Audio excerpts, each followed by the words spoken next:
All right, we have a one-on-one interview with Rence here, right at Lollapalooza. An early morning for us, a little bit.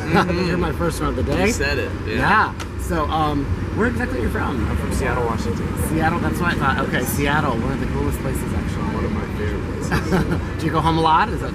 I do. I'm actually going to play a little show for my mom's birthday next week. It's her 60th birthday. So Oh my gosh. Backyard. What a great present. Like a backyard party. Yes, Yeah. exactly. Are you going to bring your 4 million followers? Yeah, of course, right? No, but I am bringing my band. Okay. Yeah. All right. Cool. Yeah. Cool. So I love your style. You know, Thank you. we got the style going on. Yeah. Just all your vision or what you want to be, and I mean, I love the two-piece. Hey, thank you. That was my thing, you know, for the show. It's like the onesies are out. I know. The match sense. Yes. Yes. Very good. Yes. So you have 2 shows today? Yes. Oh my gosh. Everyone's kind of doing different stages too, which is interesting. That's what we're doing, yeah. We have 2:10 at BMI and then 4:30 those seltzer sessions. So we're gonna tear 'em up.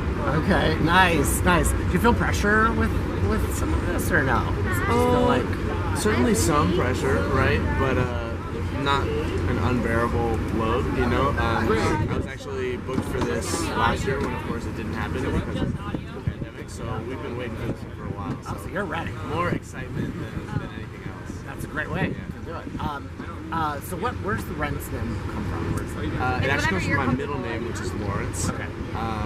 I've gone through a lot of names in my short career so far, and then came to Rence when I needed to figure out what felt real and important to me. Lawrence happens to be a family name on both my mom's side and my dad's side of the family, so I wanted to keep it close to home and pick something that really meant something to me rather than something random, which is what I was doing before. And so settled on Rence, something short, sweet, easy to remember. Not too many other Rences in the world. Yeah. Well, and I like Jackson. It's a great name too. Yeah. It's my cousin named her kid. There you go. It's a great name.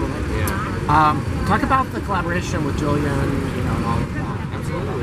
Yeah. We actually went to NYU together and became close collaborators and friends there very quickly, and just fell in love with working together, learning from each other, doing the thing. He had an amazing set on Thursday, which I was at. Okay. And yeah, you know. Very good. And then tell me about Noah Cyrus, because I got to interview her and I loved hanging out with her. She's the best. Yeah. Actually, so before I was with Epic, before a lot of other things were going on, I was just starting to get a little buzz, you know, on the interwebs and whatnot. I had this record that I made with some friends in New York, and we didn't really know what to do with it. It didn't feel completed. We couldn't really figure out what was wrong.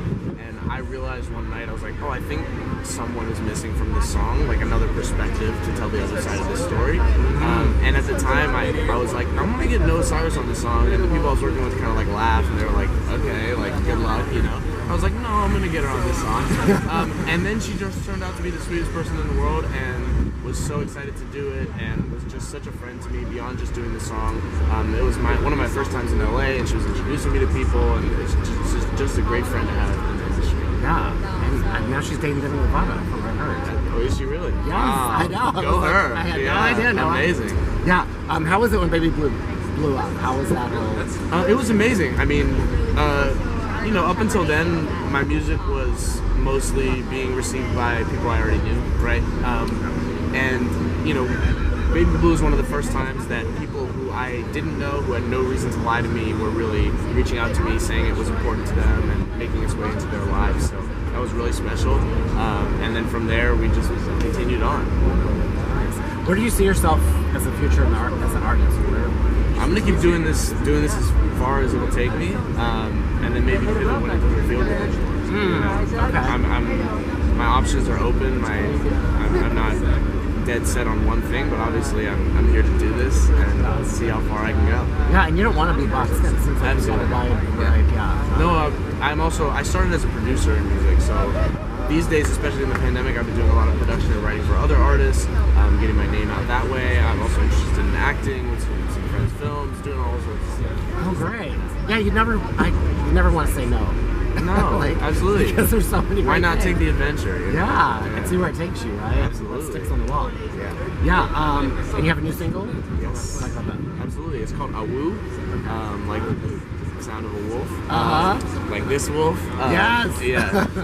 It comes out August 13th. I'm very, very excited. We've had a little hiatus hiatus, just the pandemic, waiting for things to open a little before we put new stuff out. So this really feels like the next chapter. I'm very, very excited to the world, and I'll be playing it at both sets today. So Nice.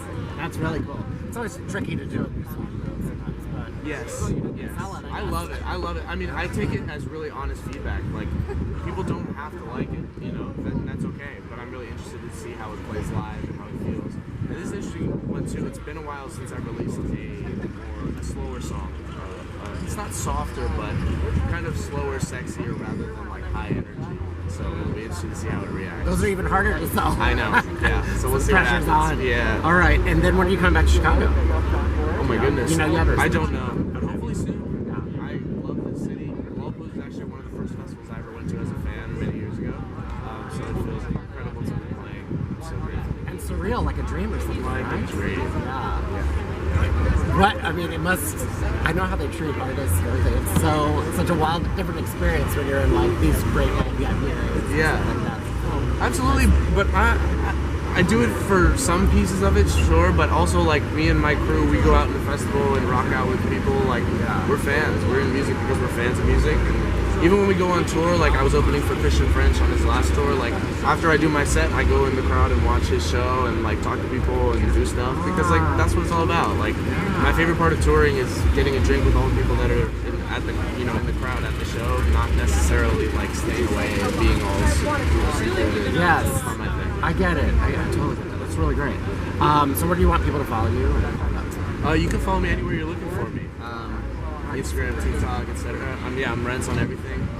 And if you feel like message me, please do. I do my best to respond to everyone and have real conversations about the music. Oh my gosh, I love that.